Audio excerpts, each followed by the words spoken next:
Halo, perkenalkan nama saya Laurentius Severi Tersing, NPM 211032990.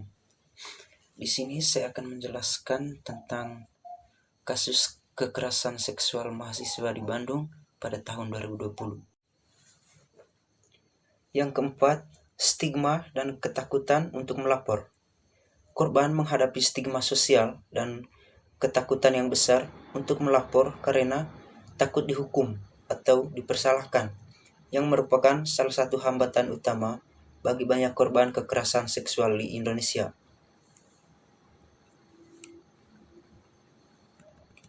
Proses hukum yang lambat dan tertutup. Meskipun kasus ini akhirnya mendapatkan perhatian, tetapi proses hukum yang berjalan sangat lambat. Hal ini menunjukkan adanya kekurangan dalam setiap peradilan yang ada untuk menangani kekerasan seksual, apalagi yang melibatkan pelaku dengan posisi berkuasa. Yang berikut, pelanggaran HAM apa yang terjadi di dalam peristiwa tersebut.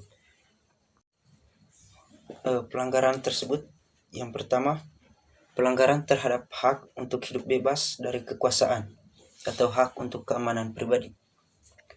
Kekerasan seksual yang dialami oleh korban melanggar hak asasi manusia yang paling mendasar, yaitu hak untuk hidup bebas dari kekerasan, ancaman, dan penyalahgunaan. Yang kedua, pelanggaran terhadap hak untuk tidak mendapatkan diskriminasi, yaitu hak atas perlakuan setara.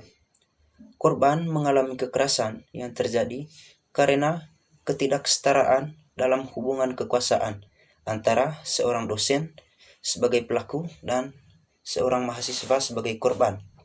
Sebagai individu, korban seharusnya diperlakukan dengan setara dan tidak dianiaya atau diperlakukan dengan cara yang merendahkan harkat dan martabatnya hanya karena jenis kelamin atau posisinya sebagai mahasiswa. Yang ketiga, pelanggaran terhadap hak asasi. Yang ketiga, pelanggaran terhadap hak atas kebebasan dan keamanan pribadi. Kekerasan yang dilakukan oleh pelaku merampas kebebasan dan keamanan pribadi korban. Nah, dalam hal ini, korban tidak hanya dipaksa untuk menjalani pengalaman yang mengerikan, tetapi juga merasa tertekan dan terancam dalam melanjutkan pendidikannya.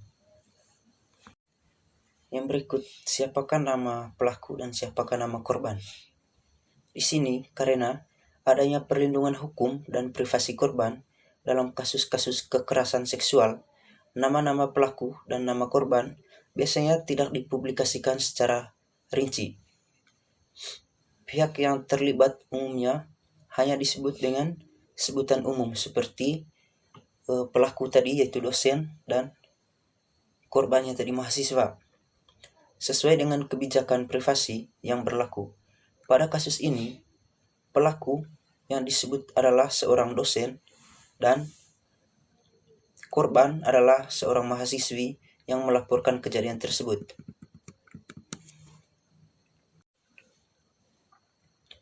Kesimpulan terhadap kasus kekerasan seksual di kalangan mahasiswa, yaitu di Bandung pada tahun 2020, seperti halnya di banyak tempat lain, tidak hanya merupakan masalah individu, tetapi juga mencerminkan masalah struktural yang lebih besar.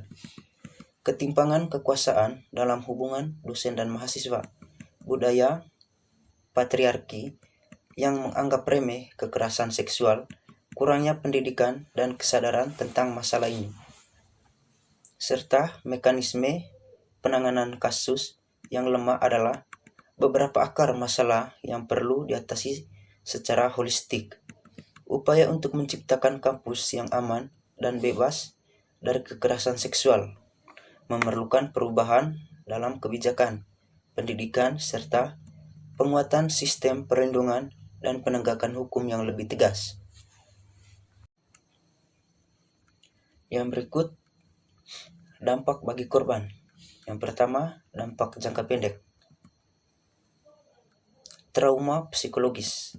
Korban seringkali mengalami trauma psikologis segera setelah kejadian, seperti yang pertama kecemasan, ketakutan, rasa malu atau kebingungan.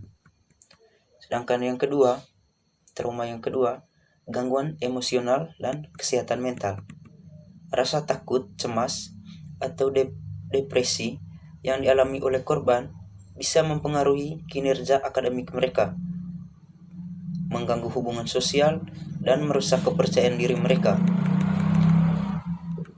Dampak yang ketiga, stigma sosial. Korban mungkin saja menghadapi stigma sosial dan merasa dipersalahkan oleh lingkungan sekitar, termasuk teman-teman atau pihak kampus. Hal ini dapat memperburuk kondisi psikologis korban karena mereka merasa tidak dipahami atau diabaikan. Yang keempat, perubahan perilaku. Korban dapat mengubah perilaku mereka baik dalam kehidupan sosial maupun dalam kehidupan akademik mereka.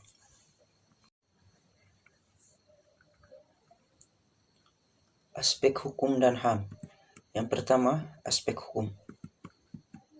Secara hukum, kekerasan terhadap mahasiswa dapat dianggap sebagai pelanggaran hukum baik menurut hukum pidana nasional maupun hukum internasional. Yang pertama, hukum pidana nasional. Menurut Kitab Undang-Undang Hukum Pidana atau KUHP Indonesia, kekerasan fisik dapat dijerat dengan pasal-pasal tentang penganiayaan. Pasal 351 KUHP dan penganiayaan berat. Yang kedua, pasal 354 KUHP yang mengatur mengenai hukuman bagi siapapun yang menyebabkan cedera pada orang lain dengan cara kekerasan. Yang kedua, hukum internasional. Pada level internasional, negara Indonesia sebagai negara pihak dalam konvensi internasional tentang penghapusan semua bentuk diskriminasi rasial dan konvensi internasional tentang hak sipil dan politik memiliki kewajiban untuk melindungi hak-hak terhadap individu. Menurut saya, masalah kekerasan seksual di kampus seperti yang terjadi di Bandung pada tahun 2020 itu membutuhkan solusi yang melibatkan berbagai pihak dan pendekatan yang menyeluruh. Pendidikan, kebijakan tegas, dukungan bagi seorang korban, serta perubahan budaya dalam kampus. Itu adalah langkah-langkah penting yang perlu diterapkan agar kekerasan seksual dapat diminimalisirkan. Untuk mencegah peristiwa serupa yang terjadi di masa depan, langkah-langkah pencegahan yang sistematis dan terintegrasi perlu diambil oleh seluruh pihak kampus. Kebijakan yang tegas, pendidikan yang berkelanjutan, seluruh pelaporan yang aman, serta peningkatan kesadaran di kalangan mahasiswa dan staf adalah fondasi utama dalam menciptakan lingkungan kampus yang aman dan bebas dari kekerasan seksual. Kolaborasi antara kampus, mahasiswa, dan lembaga eksternal juga sangat penting untuk menciptakan perubahan yang berkelanjutan. Pada tahun 2020, seseorang mahasiswa di Bandung yang berusia 19 tahun menjadi korban kekerasan seksual yang dilakukan oleh seorang dosen di kampus tempatnya belajar. Dosen tersebut merupakan pembimbing akademik korban dan memanfaatkan posisi kekuasaannya untuk melakukan pelecehan dan pemerkosaan. Pelaku sering mengancam korban agar tidak melapor kepada pihak berwajib atau siapapun. Kekerasan tersebut terjadi dalam beberapa kesempatan. Kasus ini pertama kali terungkap setelah korban akhirnya melaporkan kepada pihak yang berwenang dengan bantuan beberapa organisasi perempuan yang peduli terhadap kekerasan seksual. Namun, proses hukum berjalan lambat dan menghadapi berbagai hambatan, termasuk upaya pelaku untuk menekankan korban agar tidak melanjutkan laporannya. Masalah yang terjadi pada peristiwa itu kemarin, yang pertama, penyalahgunaan kekuasaan. Pelaku, seorang dosen yang memiliki otoritas akademik terhadap korban memanfaatkan posisi kekuasaannya untuk melakukan kekerasan seksual. Hal ini jelas merupakan penyalahgunaan wewenang untuk melanggar etika profesi dan prinsip dasar kekuasaan yang harus digunakan untuk melindungi, bukan merugikan mahasiswa. Yang kedua, pelecehan seksual dan pemerkosaan. Kejadian ini adalah bentuk nyata pelecehan seksual dan pemerkosaan yang terjadi secara berulang-ulang. Kekerasan seksual ini jelas melanggar hak korban untuk merasa aman dan dilindungi, serta merusak martabat dan integritas korban sebagai individu. Yang ketiga, kurangnya perlindungan untuk korban. Sebagai mahasiswi yang berada dalam lingkungan akademik, korban seharusnya merasa aman dan mendapatkan perlindungan dari kekerasan, termasuk dari pihak-pihak yang memiliki posisi berkuasa di kampus. Tetapi dalam hal ini, sistem yang ada gagal memberikan perlindungan kepada korban. Bahkan, korban merasa terancam untuk melapor karena takut akibat tindakan balasan dari pelaku yang memiliki pengaruh besar di kampus.